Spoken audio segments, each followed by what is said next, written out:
you know, I just want to take my hats off to Jeffrey Lurie and tell you, I appreciate you, man.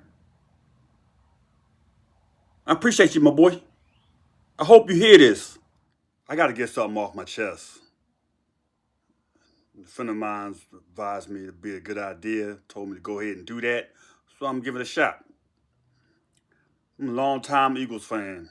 I've been watching the Eagles football for 40 plus years. Starting back when Ron Jaworski and Wilbur Montgomery and Harold Carmichael and them guys was playing. Born and raised in Philadelphia, lived there a little bit over half my life before I moved to enemy territory down here in Dallas.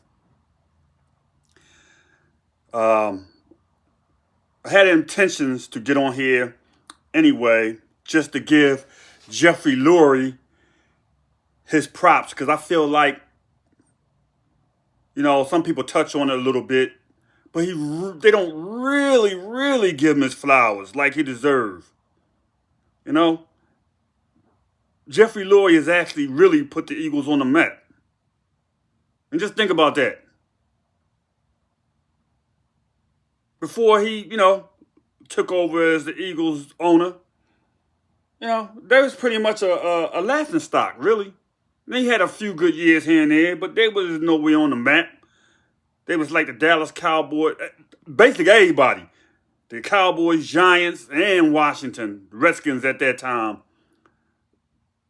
We were the doormats for these guys. The little brother of everybody. But Jeffrey Lurie came in here, changed the whole mindset of the team, and really rewarded us Eagle fan base, handsomely over the years. Now, we hadn't gotten as many Super Bowl trophies to go with all that as we would hope, but the future still looks bright. And I really feel like Jeffrey Lurie is a great human being as well as a visionary as an owner. You know what I mean? When you think about it,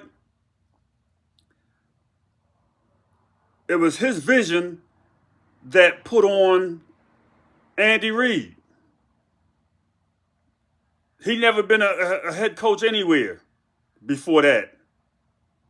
So many times these professional franchises, all of the Philadelphia franchises, including Eagles, Sixers, whoever, would always go back and do these retread coaches and things like that. I hate that.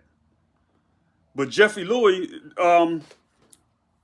came with the mindset that I always wanted an owner to come with of a Philadelphia franchise. Try something new, something innovative. And he was rewarded by doing that.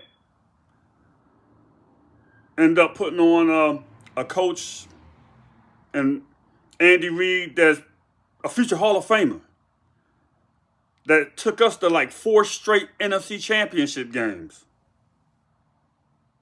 4 straight.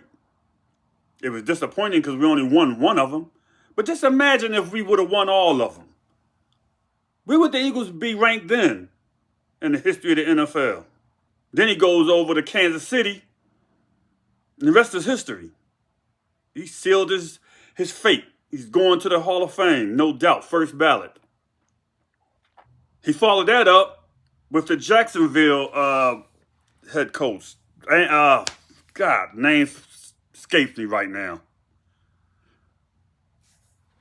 Well, it'll come to me, but y'all know what I mean. Doug Peterson. How can I forget Dougie P name, man? That's crazy. Dougie P.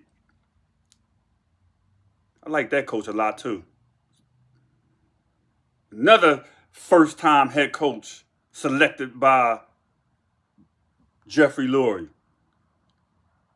He not only took us to a Super Bowl, but took us to a Super Bowl and won it in quick succession. Maybe his second or third year as a coach for the Eagles? He did it a little different also, because he was the type that take everybody's opinion. He valued everybody's opinion equally. They all collaborated. He'll be the first to tell you that. And he showed that that kind of thing works. To value other people's opinion. But again, it all started with Jeff Lurie. But if it don't work, I don't care how much success you've had, he won't hold on to you too long or forever, like a lot of owners do. Andy Reid had much success, but he still cut him loose when it was time. Same thing with Doug Peterson. Won a Super Bowl, cut him loose like 1 year later, and then hired somebody else that was unknown, unproven. And what did he do? Took us to a Super Bowl in his second year coaching under the Eagles. That unproven coach has had 3 straight winning playoff seasons.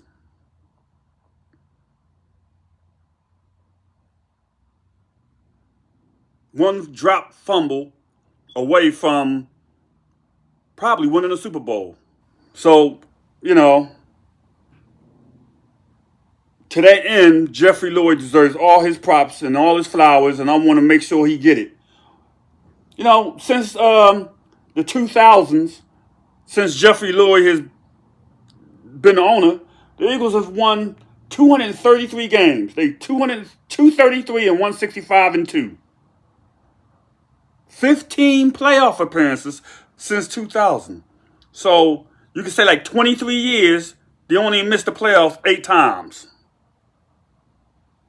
And several of those times they missed the playoffs, they didn't even have a losing record. If I'm not mistaken, I think one of those years it was like 10-6. Still didn't make the playoffs. You still say that was a successful season, right? Even though they didn't make the playoffs. Most years that a 10-6 record will get you in the playoffs. So I just can't say enough about him. He also was the visionary that hired the great Howie Roseman. And we'll get back into him more on a different episode. But, I just want to take my hats off to Jeffrey Lurie and tell you, I appreciate you, man. I appreciate you, my boy. I just want to take my hats off to Jeffrey Lurie and tell you, I appreciate you, man. I appreciate you, my boy. I hope you hear this. I didn't really touch on, I just talked on your achievements as far as the team goes. All right? I didn't even get into all the things you do in the community. I saw a special on you that somebody did, and I watched it on YouTube as they was doing a walkthrough the link in the NovaCare Center.